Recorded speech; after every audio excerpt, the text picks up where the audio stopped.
We're here today with Congressman Dennis Kucinich, presidential candidate for the Democratic nomination.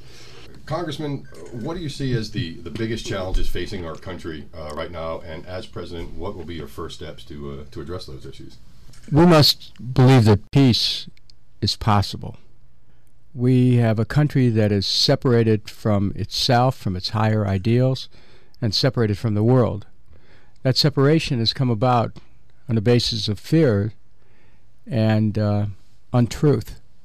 And so my candidacy for president is about making peace an organizing principle in our society, taking us away from war, not just out of Iraq, but rejecting war as an instrument of policy, using the tremendous resources of this country so that we can have a not-for-profit health care system, Medicare for all, where everyone's covered, so that we can have educational opportunities for all of our children from age 3 all the way through to and including college, tuition-free, so that we can have jobs for all and housing for all. We have so much work to do to building the American dream, and my intention is to take this country upon that path again. I want to talk to you specifically about the Department of Peace. I was reading some of your proposal, and I thought it was interesting. In addition to striving for peace on the world stage, you want to put things in place that actually make our own country a more peaceful, less violent society. I wonder if you could talk about that. First of all, we must acknowledge that peace is practical. It's interesting when you talk about peace. Mm-hmm. You may find people rolling their eyes as if to suggest peace. Oh, sure. How do you do that? Mm-hmm.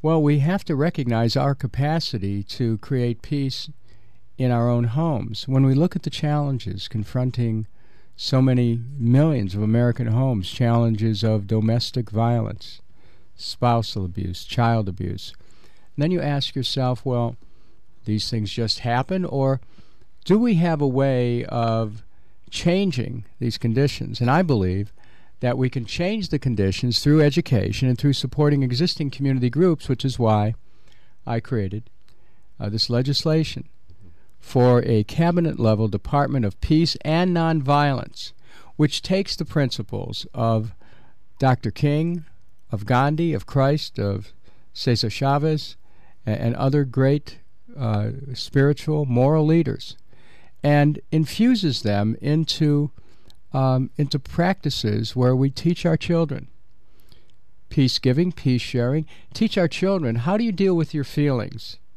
If you feel very angry at someone, what do you do? Do you hit them? If a young boy has a feeling about a young girl, how does he express that? Does he push her?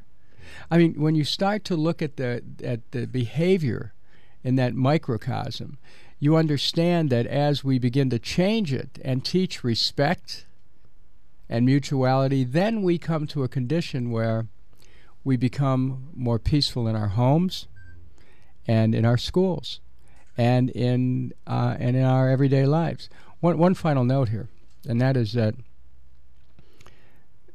domestic violence is such a big problem in this country. The place to deal with it's a little bit late when you're dealing with it in a hospital emergency room, right, or if you're dealing with it in a courtroom, or worse, in a morgue. The place to deal with is with the attitudes of little children. Mm-hmm. And so when there are problems in a home, you don't postpone dealing with it because families need counseling. Men who are abusers need counseling.